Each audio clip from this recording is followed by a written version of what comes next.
Guys, good morning. कैसे हो आप सब। आज का ब्लॉग बहुत स्पेशल है क्योंकि बहुत दिनों बाद आज हम निकले हैं मम्मी पापा के घर, जो असम के एक छोटे से गांव में है। अभी उनका नया घर बन रहा है तो सोचा कि विजिट किया जाए। घर में सबके लिए नाश्ता पानी बना करके दे करके बर्तन वर्तन धो करके अब हम सब निकले हैं। नया जो मेरा मायका बन रहा है, चलिए आप लोगों को भी दिखाती हूँ। आया था हमारे घर में तो कुछ दिन रह करके अब हमारे साथ ही निकल रहा है पापा के घर। चलिए अभी सफर शुरू करते हैं। रास्ता का नजारा भी बहुत कमाल था। चारों ओर हरियाली, खुला आसमान, ठंडी ठंडी धीमी धीमी हवा, बहुत मजा आ रहा था। इस सफर का मजा बाबू ने भी लिया। मेरे पापा नाना जी के साथ मिलने के लिए बहुत एक्साइटेड था। मायका और नानू के घर जाने से पहले बहुत इम्पोर्टेंट काम करके जाना होगा हमको। है बाबू का एडमिशन, न्यू एडमिशन है तो इसीलिए इतना लंबा लाइन था। उसके बाद आकर के भाई बाल कटवा लिया। इधर पापा जी और हस्बैंड जी भी है जो कि हमें छोड़ने के लिए और उनका भी काम करने के लिए आए थे। इसमें एक ब्रेक लिया और होटल में जाकर के कुछ एक खा लिया और बाबू ने भी कुछ रिंग्स वाला चिप्स खाया। थोड़ी एनर्जी लेनी भी जरूरी है खा करके।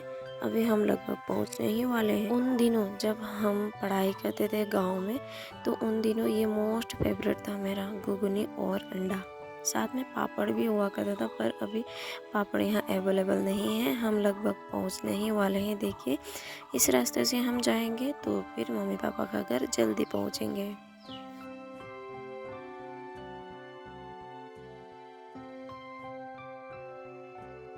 और अब हम पहुंच गए मम्मी पापा के घर। ये जगह देखिए बहुत सुकून भरा लगता है और यहाँ की जो ठंडी ठंडी हवा है वो तो बिल्कुल भी बहुत ही एकदम सुकून दे रहा था।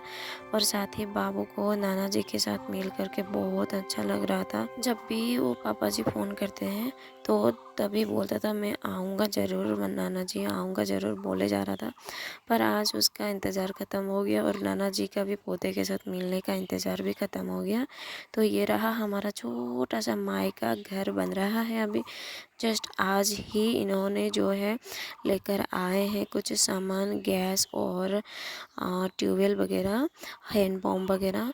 तो बस ऐसे अरेंज करके रह रहे हैं अभी और धीरे धीरे कर करके अभी जो है स्टार्ट कर रहे हैं घर बनाने के लिए। जस्ट अभी बैठ करके खाना बना करके खा सके उतना इन्होंने तैयार किया है। धीरे धीरे आ रहे थे तो आगे आगे उन्होंने ये भी लेकर आए थे गैस स्टोव, ये भी भाई ने ज्वाइन कर करके रेडी कर दिया। दिन में 2 जगह विजिट कर रहे हैं और एक जगह जा रहे हैं जो कि मेरे दिल के बहुत करीब है। मैं अभी आई हूँ मेरे बचपन के गाँव में। हाँ, मैंने अपनी ज़िंदगी के सबसे प्यारे पल बिताए हैं। जब जा ही रहे थे तो रास्ते में ट्रेन क्रॉसिंग आया था। तो जब ट्रेन आया तो स्कूटी के ऊपर उठ करके उसने देखा था बाबू ने। तो जब तक ये नहीं गया तब तक वो उठ करके देख रहा था। स्कूल की मस्ती, गलियों की दोस्ती, नदी के किनारे बिताना कुछ पल और नदी में डुबकी भी मारना, ये बातें हर मेरे फ्रेंड्स को पता है। सब कुछ याद आता है और सब कुछ सोच करके कभी कभी इमोशनल भी हो जाती हूँ। जी हाँ, हम लोग एंट्री कर चुके हैं। जब भी यहाँ आती हो एक अलग ही सुकून मिलता है। बाबू के नाना जी के साथ तो मिलवा लिया, पर अपने नाना जी तो नहीं है, पर यहाँ आकर भी उनके साथ मिलने का जैसा ही एहसास होता है। मामा की बेटी आई है, वो भी मायका, उसकी छोटी बच्ची है जो भाई और मैं उसको हाथ से निकाल ही नहीं रहे थे, इतना खेल रहे थे उसके साथ। मैं आकर भी मेरे बचपन के गाँव में भी घुमाने वाली हूँ। आप सबको कैसा लगा ब्लॉग कमेंट करके ज़रूर बताएं। Thank you for watching.